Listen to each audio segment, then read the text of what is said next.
Assalamualaikum warahmatullahi wabarakatuh. Kami dari kelompok 5 akan mempresentasikan hasil kerja dari kelompok kami yang berjudul Merencanakan Pembelajaran IPA SD menggunakan model-model pembelajaran IPA yang inovatif.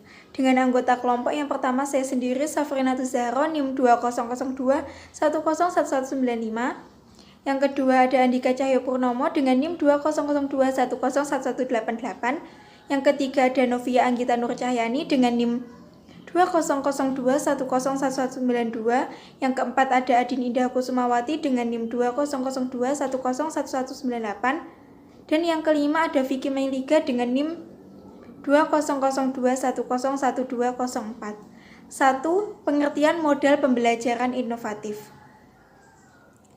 Pembelajaran inovatif adalah pembelajaran yang dirancang oleh guru yang sifatnya baru, tidak seperti biasanya dilakukan, dan bertujuan untuk memfasilitasi siswa dalam membangun pengetahuan sendiri dalam rangka proses perubahan perilaku ke arah yang lebih baik sesuai dengan potensi dan perbedaan yang dimiliki siswa. B. Ciri-ciri model pembelajaran inovatif. Model pengajaran mempunyai ciri khusus yang tidak dimiliki oleh strategi, metode, atau prosedur. Secara umum, suatu model pembelajaran dianggap baik menurut para ahli apabila memiliki ciri-ciri sebagai berikut. 1. Memiliki prosedur yang sistematik untuk memodifikasi perilaku siswa. 2. Hasil belajar yang diterapkan secara khusus yaitu perubahan perilaku siswa secara positif. 3. Penetapan lingkungan belajar secara khusus dan kondusif. 4. Ukuran keberhasilan siswa setelah mengikuti pembelajaran sehingga bisa menetapkan kriteria keberhasilan dalam proses belajar mengajar. 5. Interaksi dengan lingkungan agar mendorong siswa lebih aktif dalam lingkungannya. 3. Macam-macam model pembelajaran inovatif. Model pembelajaran inovatif dibagi menjadi 3 macam. Yang pertama, model pembelajaran inovatif yang berorientasi pada interaksi sosial. Yang kedua, model pembelajaran inovatif yang berorientasi pada pemrosesan informasi. 3. Model pembelajaran inovatif yang berorientasi pada optimalisasi individu. Yang pertama, ada model pembelajaran inovatif yang berorientasi pada interaksi sosial. Model ini mempunyai ciri-ciri antara lain: 1. Menekankan pentingnya hubungan sosial yang berkualitas dalam proses interaksi sosial di antara siswa selama proses pembelajaran. Yang kedua, model ini bertujuan untuk meningkatkan peran individu dalam proses-proses sosial, meningkatkan kualitas, kehidupan demokrasi, kerjasama, dan toleransi. Yang ketiga, model ini dibangun atas asumsi dasar bahwa manusia tidak akan bisa berkembang dengan baik apabila tidak mampu menjalin kerjasama sesama manusia secara berkualitas. 4. Posisi guru dan murid sama-sama bagian dari suatu sistem sosial dalam kelompok, dan guru berfungsi sebagai pembimbing dan motivator bagi siswa selama proses-proses sosial. Yang kedua, pembelajaran inovatif yang berorientasi pada pemrosesan informasi. Model ini mempunyai ciri-ciri antara lain: 1. Menekankan pada cara siswa memproses informasi pengetahuan yang diperoleh siswa yang berkaitan dengan kehidupannya. 2. Tujuan model ini adalah membantu memotivasi siswa untuk mengembangkan segala potensi dirinya untuk memperoleh informasi sebanyak-banyaknya tentang kehidupan lingkungannya. 3. Model ini menjelaskan cara memproses informasi dengan 2 pendekatan, yaitu pendekatan induktif, yaitu pendekatan contoh ke dalil atau teori dari spesifik ke umum, dan pendekatan deduktif, yaitu berpikir dari teori ke contoh atau dari umum ke spesifik.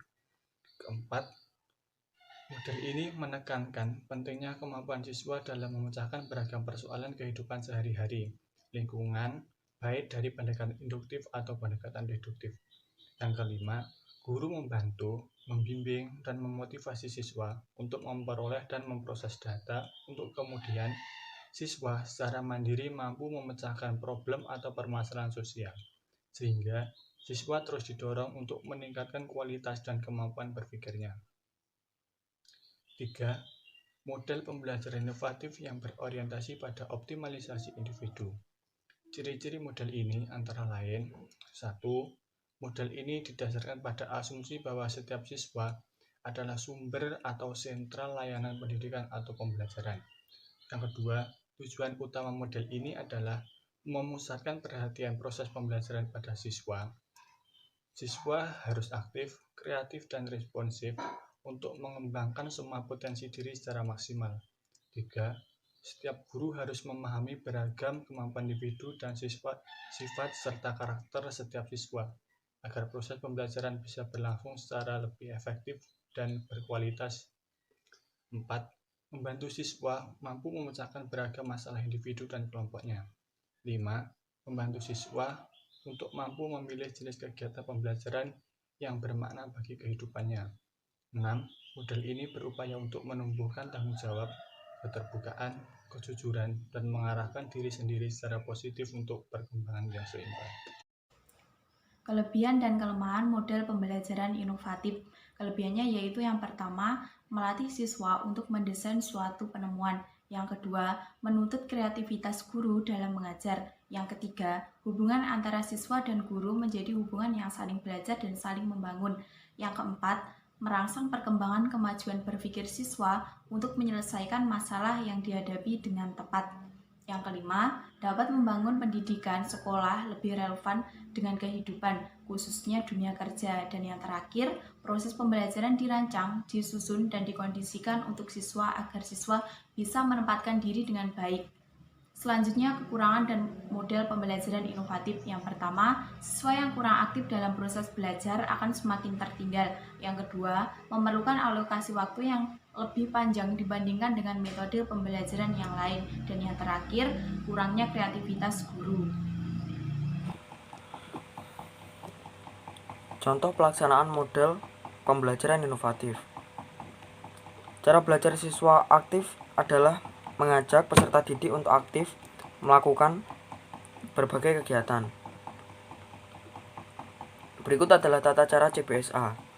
Yang pertama adalah guru membuat satuan acara pembelajaran. Yang kedua, guru melakukan pendahuluan seperti salam, membahas topik, dan yang lainnya.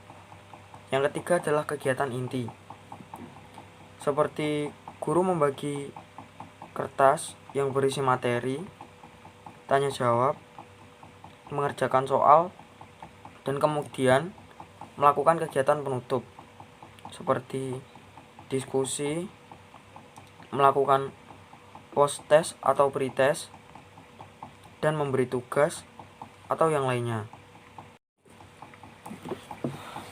Pembelajaran kontekstual adalah konsep belajar yang membantu guru untuk berpikir atau bertukar pikiran dari apa yang telah dipelajari oleh siswa. Dalam praktiknya, pengajaran kontekstual adalah sebagai berikut. Yang pertama, kembangkan pemikiran peserta didik dengan melatih untuk mencari tahu sendiri apa yang mereka belum ketahui. Yang kedua, laksanakanlah sejauh mungkin kegiatan inquiry untuk semua topik. Yang ketiga, kembangkan sifat ingin tahu siswa dengan sesi bertanya. Yang keempat, ciptakan masyarakat belajar. Dan yang kelima, hadirkan model sebagai contoh pembelajaran. Yang keenam, lakukanlah refleksi di akhir pembelajaran. Dan yang ketujuh, lakukanlah penilaian yang sebenarnya dengan berbagai cara. Pembelajaran kooperatif adalah pembelajaran yang terfokus pada kelompok kecil siswa agar memaksimalkan kondisi belajar dan agar mencapai tujuan belajar. Metode ini ada bermacam-macam. Di antaranya STAD yang dikembangkan oleh Robert Slevin dan kawan-kawannya di Universitas Johns Hopkins. Langkah-langkah pembelajaran kooperatif adalah yang pertama, siswa dibentuk menjadi beberapa kelompok. Yang kedua, satu kelompok tidak memandang ras, suku, ataupun gender. Yang ketiga, kelompok atau tim saling membantu untuk menguasai materi. Dan yang keempat, setiap kelompok membuat pertanyaan dan jawaban masing-masing untuk sesi tanya jawab antar tim. Problem based learning adalah bahwa para siswa yang tergabung dalam beberapa kelompok diminta untuk menginvestigasi masalah-masalah yang terjadi dalam kehidupan secara akademik. Masalah tersebut misalnya soal tawuran pelajar, bullying di sekolah, dan menurunnya prestasi belajar siswa, meningkatnya perceraian di masyarakat, meningkatnya wanita hamil di luar nikah, meningkatnya hutang negara, pro kontra tentang kurikulum 2013 dan sebagainya.